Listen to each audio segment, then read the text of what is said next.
Border में JUI जे sir ते केतिरनि ई ॻोठनि दड़ा ॻोठ शेखन जूणे जो ॻोठ गापर मसण ॻोठनि लधू जूणे जो ऐं नदी वहणी ॻोठ जे हारियुनि आबादकारनि पारां JUI तालका अॻवान मुफ्ती नसीर अहमद भुट्टो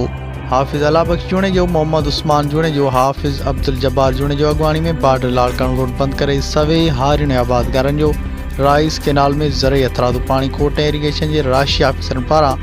नाजायज़ वाराबंदी ख़िलाफ़ एहतिजाजी मुज़ाहिरो करे धरणो आयो जंहिं सबबु ईंदड़ वेंदड़ ट्रैफ़िक मुअत्तल थी वई। जॾहिं मुज़ाहिरे जी अॻवानी कंदड़ मीडिया सां ॻाल्हाईंदे चयो त राइस कैनाल में बासर माण्हुनि खे वधीक पाणी ॾियण लाइ नाजायज़ वाराबंदी करे असांजे सवे एकड़ ज़रई ज़मीन बंजर बणाइण जी कोशिशि कई पई वञे। हिननि वधीक चयो त राइस कैनाल में सर्फ सारियाले फ़सुल लाइ पाणी ॾिनो वेंदो आहे ऐं उन फ़सुल ते असांजो गुज़र सफ़र थींदो आहे। जेकर राइस कैनाल मां नाजायज़ वाराबंदी ख़तमु न कई वई त असांजो गुज़र सफ़र कीअं थींदो। हिननि वधीक चयो त असां कर्ज़ु खणी लखे रुपयनि जा हाइब्रिड बीज वरिता ऐं वॾी मज़दूरी ते रोंबो करायो जेको सुकी ऐं सड़ी रहियो आहे ऐं घणे भाङे असांजूं ज़मीनूं पाणी न पहुचण करे रोंबो थियण खां ई रहिजी वियूं आहिनि। हिननि सिंध जे वॾे वज़ीर आबपाशी खाते वज़ीर ऐं वस वारनि खां मुतालबो कयो त इरीगेशन खाते राशि ऑफिसर हटाए राइस कैनाल ते नाजायज़ वाराबंदी ख़तमु करे असां मां बेचनि। वधीक ख़बरुनि ऐं अपडेट्स लाइ ॾिसंदा रहो सिंध न्यूज़ वेब TV।